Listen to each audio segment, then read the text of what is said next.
Bismillahirrahmanirrahim. Assalamu alaikum dear students. I am Sirajuddin, your biology teacher from Peshawar Model School Boys 3. Today you have lesson of biology.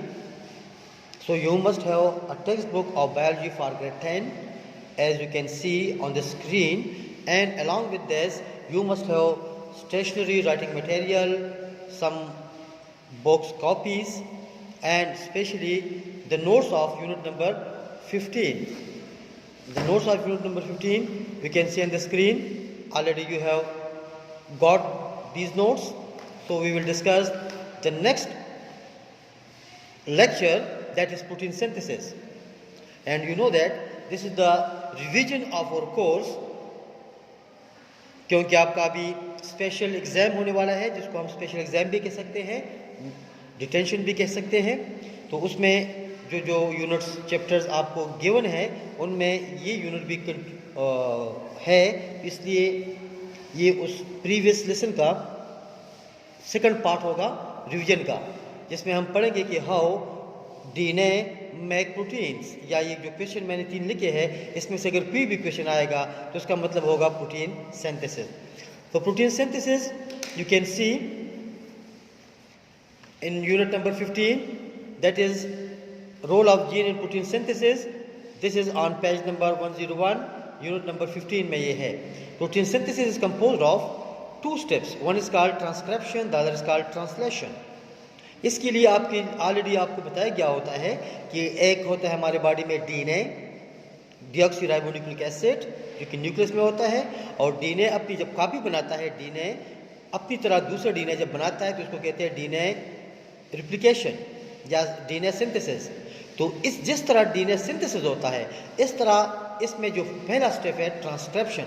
Transcription में क्या होता है कि DNA अपना complementary messenger RNA बनाता है. बस इसमें एक पॉइंट आप याद करें कि in transcription DNA makes it's complementary messenger RNA.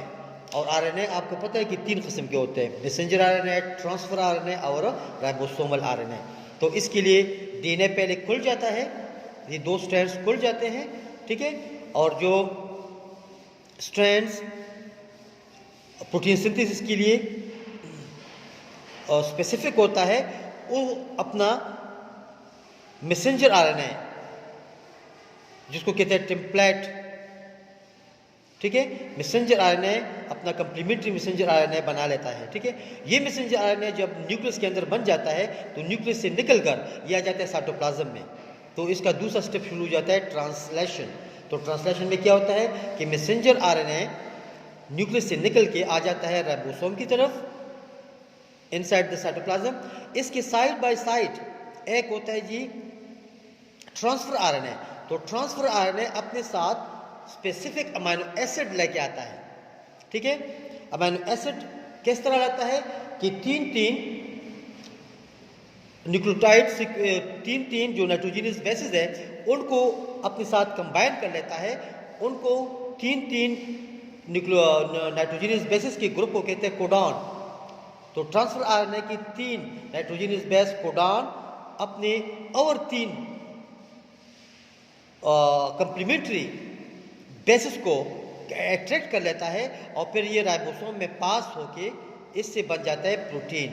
इस तरह जब ये राइबोसोम से पास होता है तो एक अमाइनो एसिड इससे डेवलप होता है, और हर एक अमाइनो एसिड बाइंड होता है with the help of peptide bonds. आप देखिए ये एक अमाइनो एसिड है, ये दूसरा अमाइनो एसिड, ये तीसरा, चौथा, पांचवा, इस तरह ये कंटिन्यू होता है, और दरमियान में ये जॉइन होता है with the help of peptide bonds. और जब टर्मिनेशन पॉइंट आता है तो ये ब्रेक हो जाता है, ठीक है. तो ये हमने आपको नोट्स में गिवन है, तो नोट्स में भी यही डायग्राम गिवन है, और उसमें आपको हमने 2 स्टेप बताए हैं. तो these are the 2 steps, transcription and translation. Already ये आपको मैं पढ़ा चुका था, इसलिए सिर्फ रिवीजन के लिए मैंने आपको ये डिस्कस किया कि ट्रांसक्रिप्शन में क्या होता है. ट्रांसक्रिप्शन में डीएनए अपना कंप्लीमेंट्री मैसेंजर आरएनए बनाता है, ये ट्रांसक्रिप्शन ख़त्म हो गया. फिर ये मैसेंजर आरएनए न्यूक्लियस से निकल के आ जाता है राइबोसोम में, और राइबोसोम में ये जब पास होता है मैसेंजर आरएनए तो ये अपने इसकी 3 बेसिस को कहते हैं जी कोडान। तो ये anti codon 3 basis anti codon को अट्रैक्ट करता है, और जब ये राइबोसोम से पास होता है तो उस वक्त एक अमीनो एसिड डेवलप हो जाता है और रिलीज हो जाता है, और एक अमीनो एसिड, दूसरा अमीनो एसिड, तीसरा अमीनो एसिड, ये सारे amino acid pair peptide bond के थ्रू जॉइन हो जाते हैं और इससे एक प्रोटीन डेवलप हो जाता है। राइट बेटे? अच्छा, नेक्स्ट ये आप अगर आप पढ़ ले तो फिर आप ये रीड कर ले तो ये सब कुछ इसमें ऑलरेडी गिवन है। नेक्स्ट जो है जो टॉपिक मैं रिवाइज कर रहा हूँ that is contribution of Gregor Mendel. आपको पता है कि Gregor Mendel is known as the father of genetics. क्यों? इसलिए कि उसने कुछ इनहेरिटेंस के लॉज फार्मूलेट किए हैं। 3 लॉज उसने फार्मूलेट किए हैं, और तीनों लॉज आजकल कॉर्नरस्टोन के तौर पे पढ़ा जाते हैं। एक लॉ है लॉ ऑफ सेग्रीगेशन, दूसरा है लॉ ऑफ डोमिनेंस, तीसरा है लॉ ऑफ इंडिपेंडेंट असॉर्टमेंट। इन्हीं लॉज के बेस पे ये जो प्रिंसिपल है they act as cornerstone for the modern genetics. तो इसने पी प्लांट पे रिसर्च किया था, और पी प्लांट के 7 कैरेक्टरिस्टिक को, वेल डिफाइंड ट्रैट्स, 7 ट्रैट्स को, पी प्लांट के 7 ट्रैट्स को इसने स्टडी किया था, और इसी के बेस पे इसने 3 लॉज डेवलप किए, और 3 लॉज आजकल ये कॉर्नरस्टोन है मॉडर्न जेनेटिक्स का। इस बेस पे ग्रेगर मेंडल को कहा जाता है father of the modern genetics. अब नेक्स्ट क्वेश्चन ये आता है कि ग्रेगर मेंडल जो कि एक मॉन्क राहिब था, उसने सिर्फ पी प्लांट पे क्यों रिसर्च किया? पी प्लांट को क्यों डिसाइड किया? इसकी जगह कि और प्लांट को डिसाइड क्यों नहीं किया? तो पी प्लांट के कुछ कैरेक्टरिस्टिक थे। एक तो ये कि बहुत जल्दी ग्रो करता है, दूसरा ये रेजिस्टेंस शो करता है पेस्ट के लिए, तीसरा ये शॉर्ट ग्रोइंग है, तकरीबन 90 डेज में, 3 महीनों में ये अपना लाइफ साइकिल कंप्लीट करता है। चौथा ये कि इसमें बहुत सी वेराइटीज़ हैं, बहुत सी वेराइटीज इसमें है, अलॉट ऑफ वेराइटीज। और 5वां पॉइंट ये है कि ये 100% सेल्फ पॉलिनेटेड है, लेकिन इसमें क्रॉस पॉलिनेशन भी पॉसिबल है। नेक्स्ट क्वेश्चन आप पढ़ेंगे कि कौन से 7 कैरेक्टर्स थे पी प्लांट के जो मेंडल ने स्टडी किए हैं। तो ये वो 7 कैरेक्टर है जो पी प्लांट के थे और मेंडल ने स्टडी किए हैं। तो अब देखिए सीड के बारे में तो कैरेक्टर है, फिर फ्लावर के बारे में, पॉड पली के बारे में, स्टेम के बारे में, ठीक है, और ये इसके डोमिनेंट ट्रेट है, ये रिसेसिव ट्रेट है। तो ये आप यहाँ से पढ़ लेंगे। अब सीड में आप देखिए सीड शेप या फॉर्म, तो उसमें कुछ राउंड सीड थे, कुछ रेंकल, तो राउंड डोमिनेंट था, रेंकल रिसेसिव।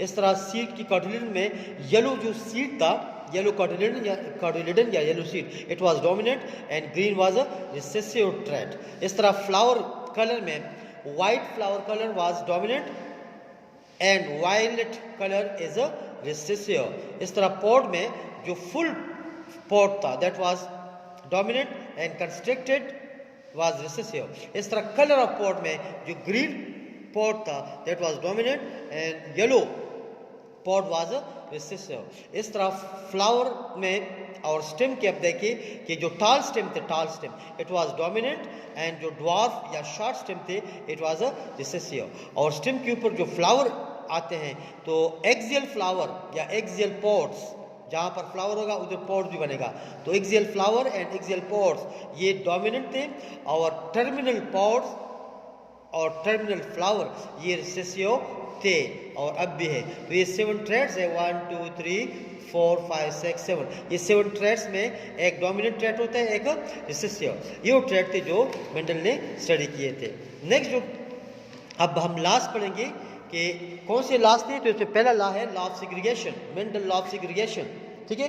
तो Mendel law of segregation question आएगा, या ये भी क्वेश्चन आ सकता है कि demonstrate 3:1 monohybrid cross of the 1 phenotype ratio, ठीक है, is an evidence of the segregation of alleles. तो इसमें लॉ ऑफ सेग्रीगेशन आप पढ़ेंगे। सेग्रीगेशन का मतलब है सेपरेशन, सेपरेशन जुदा होना।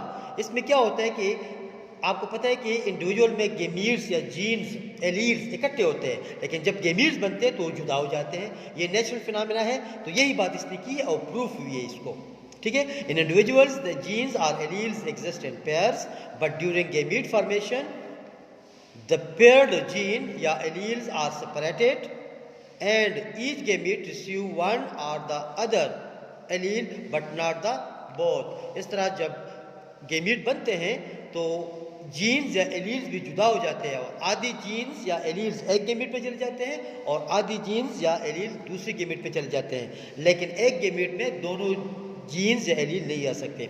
इसके एग्जाम्पल एक्सप्लेनेशन में क्या किया था उसने कि Mendel crossed pure breed P plant with pure breed toll P plant with pure breed dwarf P plant. एक पी प्लांट लिया टॉल, एक पी प्लांट लिया ड्वार्फ। टॉल को हम शो करते हैं कैपिटल टी से और ड्वार्फ को शो करते हैं स्मॉल टी से। तो ये जो प्रेजेंटेशन है it is called phenotype presentation, it is called genotype presentation, और ये दोनों शो करता है पेरेंटल जनरेशन को, पी को।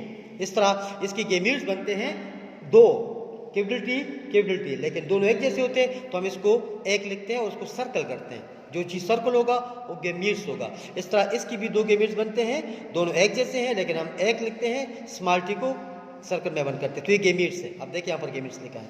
जब हम इसको क्रॉस करते हैं, मेंडल ने इसको क्रॉस किया था, क्रॉस पोलिनेशन, तो इसे आएगा कैपिटल टी स्मॉल टी, तो ये शो करते हैं टॉलनेस को, F1 generation.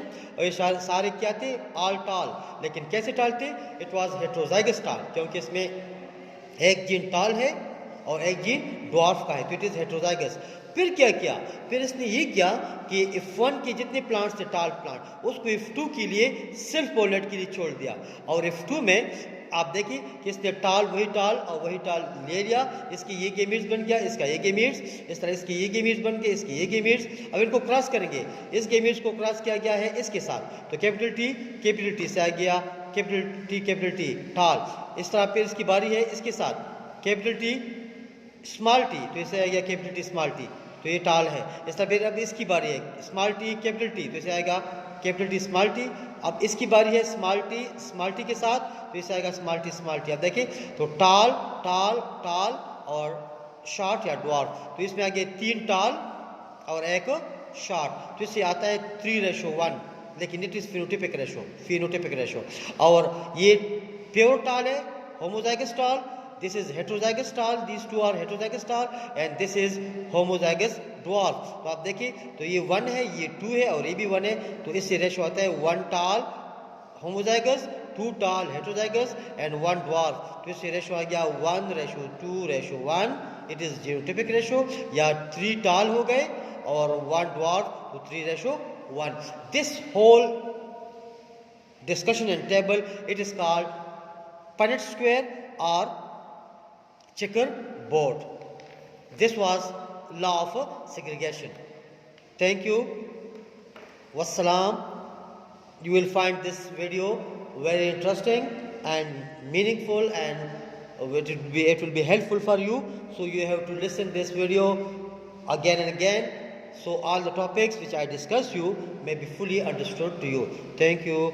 Wassalam. Khuda Hafiz.